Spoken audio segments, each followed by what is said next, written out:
Welcome to the Innovations in Business Tech Podcast. This is our first episode, so please bear with me if there are some changes in the format as the show goes on. But for today, I want to introduce the show, myself, and our sponsor, Atlantic IT.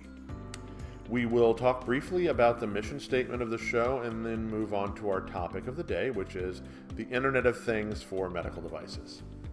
So let's start by introducing myself. My name is Troy McCauley, and I have been working in various areas of technology consulting and business process outsourcing for the better part of the last 2 decades. And in my experience, I have seen dozens of clients and companies that I've worked with over the years fail to recognize key changes in the way business is being done due to not recognizing the impact of changes and innovations in business technology.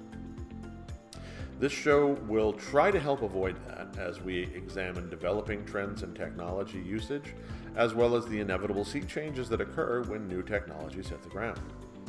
In the coming weeks, we'll talk about the increasing challenges in network security, the coming advances in machine learning and AI, virtual and augmented reality for the enterprise, the importance of the cloud and the dominance of software as a service models, and today, we will focus on the Internet of Things and specifically how it's already impacting the healthcare industry. But before we move into that, I want to thank our sponsor, Atlantic IT. Atlantic IT is a managed services IT provider located in Somerset, New Jersey. And in their words, an organization is only as good as its people, and Atlantic IT has some of the best in the business. Their team of professionals has the expertise and experience to handle your toughest technology challenges and deliver highly responsive customer service. They have a management team with more than 3 decades of experience building top-notch professional services organizations and providing a framework that empowers individuals at all levels of the organization to go above and beyond for their customers. This approach has been validated by Atlantic IT's top scores on the Microsoft Customer Satisfaction Index. If IT is a vital part of your business and you want a high-energy team that understands the latest technology and treats your business as if it's their own, Atlantic IT is proud of their heritage and their pledge to deliver the highest quality IT products and services to customers throughout New York, New Jersey, Pennsylvania, Delaware, and Maryland. So, on to the Internet of Things for medical devices. The future is focusing more and more on interconnected devices, and the healthcare industry is adopting many such devices which aim to improve the future of healthcare altogether. It is also remarkable that the IoT is getting much more established with wide adoption of connected devices in the healthcare industry. Hence, it's pretty clear that the game is going to be two-sided, as the IoT promoting medical devices and applications, and vice versa. The advantages of IoT, or Internet of Things, are many. First, we have remote monitoring of patients' health statistics. Now, this is something that is going to provide consistent benefits across the board for the patients, for the physicians, for insurance companies, because up until now, the doctor is dependent on either the patient's accurately reporting their information at the time of a visit or at the time of a hospitalization. They really have nothing other than the patient's best memory, and even if it's a very fastidious patient who keeps logs and records everything, there's still a very limited amount of information there compared to what a remote monitoring actually provides. So we have devices such as the Apple Watch, these wearables that are going to provide an amount of information heretofore impossible to imagine for the physician. What we have now is relatively limited. The Apple Watch, for instance, provides a relatively inaccurate heart rate, steps taken per day, and a very rough calculation of calories. As you go into more advanced devices, diabetics, people who have chronic conditions and are wearing more advanced connected devices, this is going to improve. But what we are going to see is these devices are going to be continually more and more sophisticated. They're going to be more and more sensitive, and it's going to be a situation where very soon the doctor isn't even going to need to wait for the patient to come in. The doctor is going to have that patient's health statistics available at a given time and be prompted with an alert if the health information is looking troublesome, allowing physicians to preemptively diagnose conditions that up until now had to wait until deep into symptoms showing before they were diagnosed. This will definitely result in many lives saved and cost savings as well, as at any level of the healthcare industry, the earlier you catch an illness, the less expensive that illness is to treat, and the less likely that's going to accelerate into a critical or chronic illness.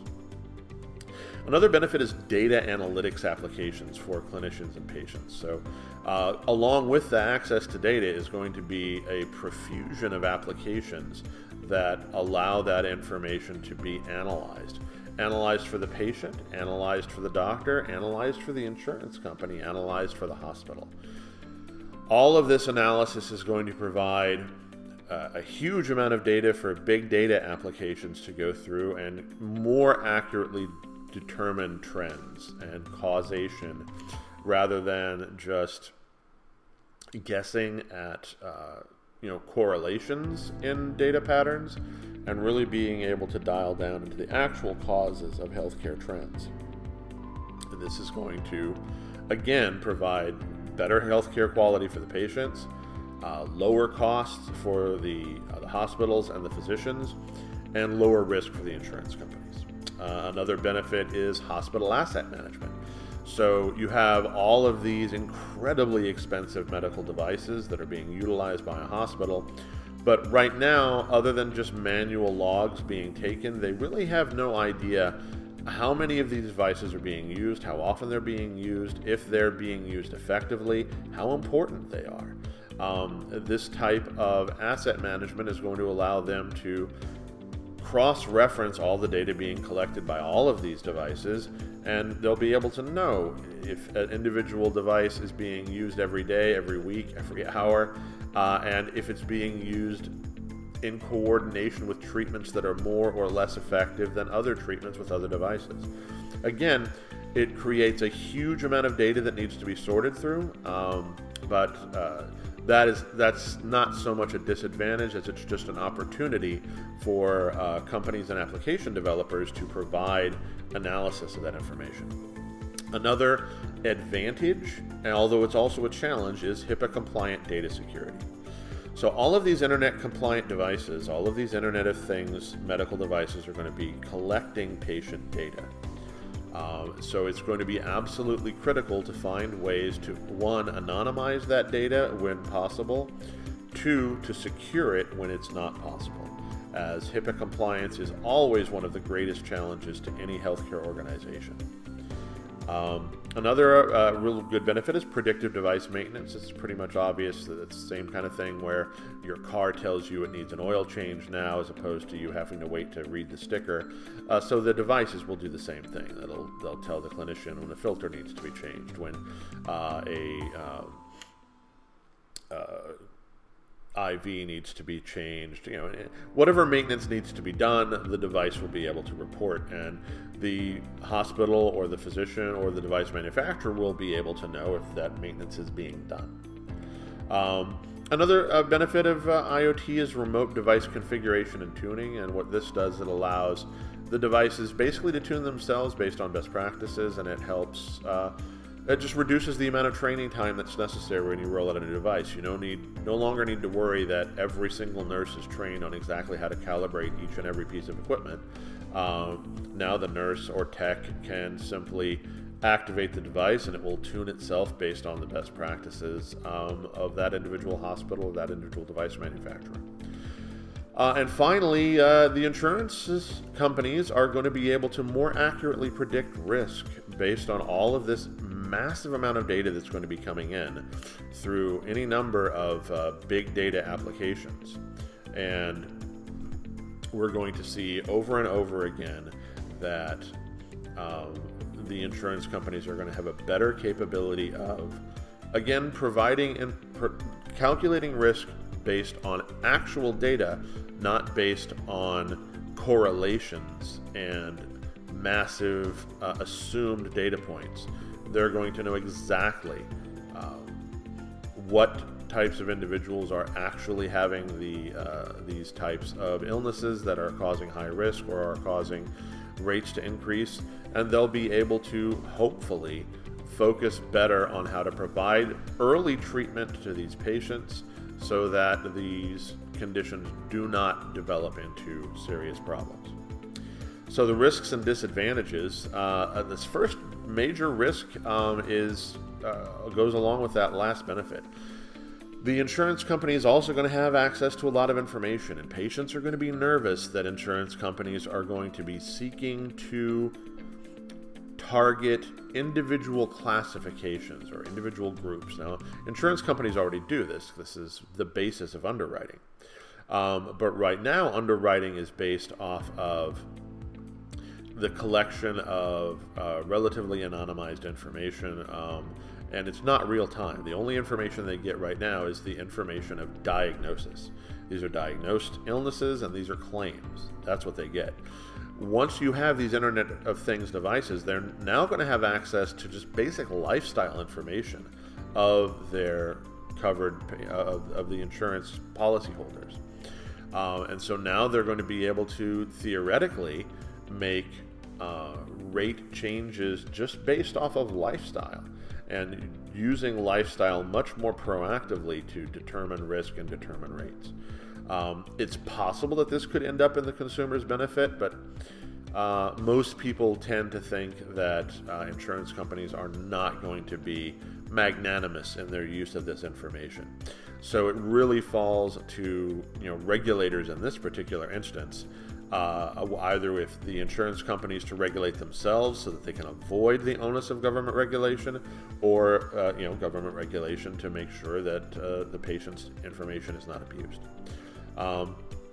Another major issue that's going to come is security. Again, you have a tremendous amount of information that's being shared across dozens, hundreds, thousands of individual information channels. So maintaining security control over that data is going to be absolutely critical to the successful implementation of any Internet of Things connected medical network. To me, what this does is it provides significant opportunity for security consultants, for security app developers, for IT companies to come in and assist these medical billing companies, these medical device companies, hospitals, etc.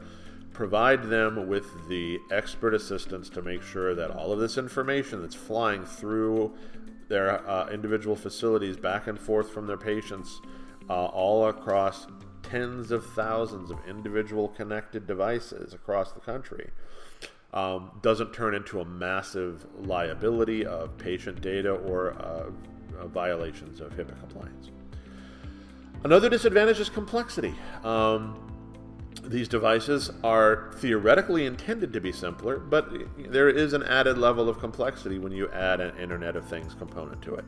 So you are going to have techs and nurses and doctors who just don't want to deal with this newfangled Internet of what? So you're going to have that difficulty with training, but I think that's going to go away in time, just like every bit of technology. When the iPhone first came out, everybody looked at it, and the people who had it were looked at as kind of crazy, but not anymore, right? Now everybody has a smartphone of one make or another. Another minor disadvantage is cost, although with the way costs are coming down, the difference in cost between an Internet of Things connected medical device and a non-connected medical device, I think will very rapidly go down. So now we're going to finish off with two quick use cases, examples of Internet of Things devices. And the first is the Apple Watch, for instance. Now, the Apple Watch or any connected device, similar wearables as they're called. Fitbit is another great example. Right now, they don't provide incredibly accurate information But that accuracy is going to continue to increase. And a rumor that has been going around in technology circles for some time is the idea of a non-invasive blood glucose monitor that is going to be possible, whether it's through the Apple Watch first or another maker. There's a lot of companies that are literally putting billions of dollars in research into making this possible. And once that becomes possible, as soon as you have blood glucose monitoring through a wearable device that's non-invasive, now it changes everything, because no longer is it really about diabetes. Now, by combining your blood glucose level with your activity tracking and your heart rate, you're really able to get a much more accurate idea of the metabolism of an individual patient,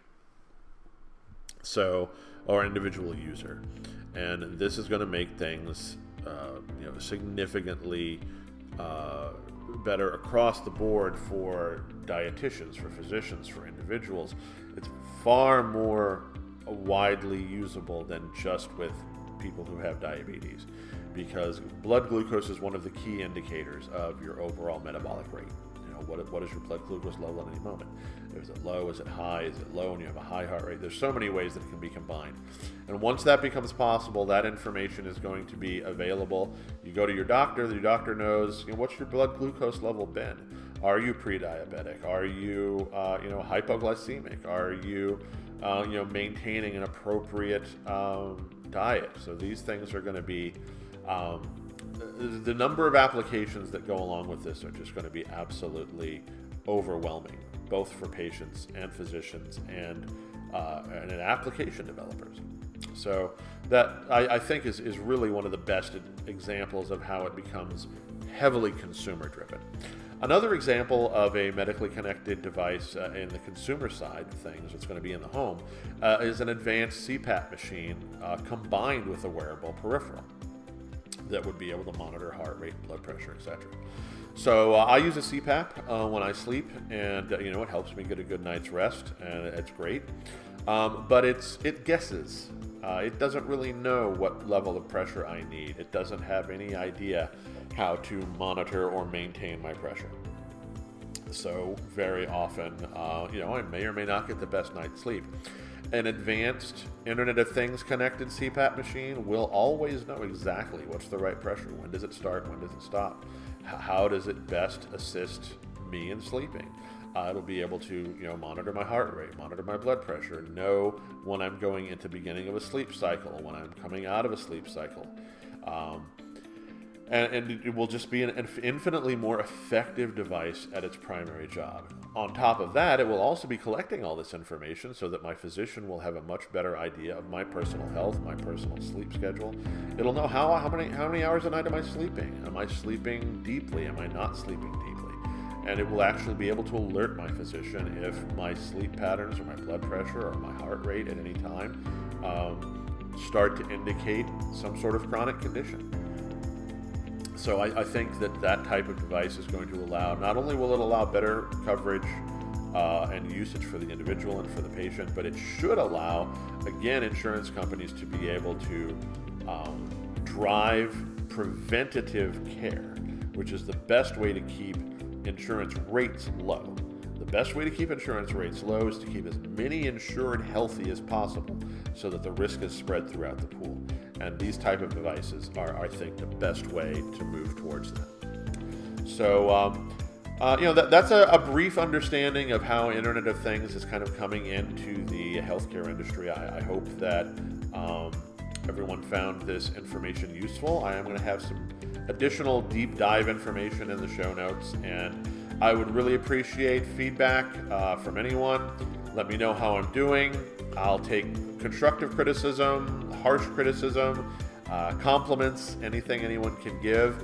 As the goal of this show is to provide information to business people, technology professionals, industry insiders, and help them make better decisions on what and how to integrate technology into their business and their business plan moving forward.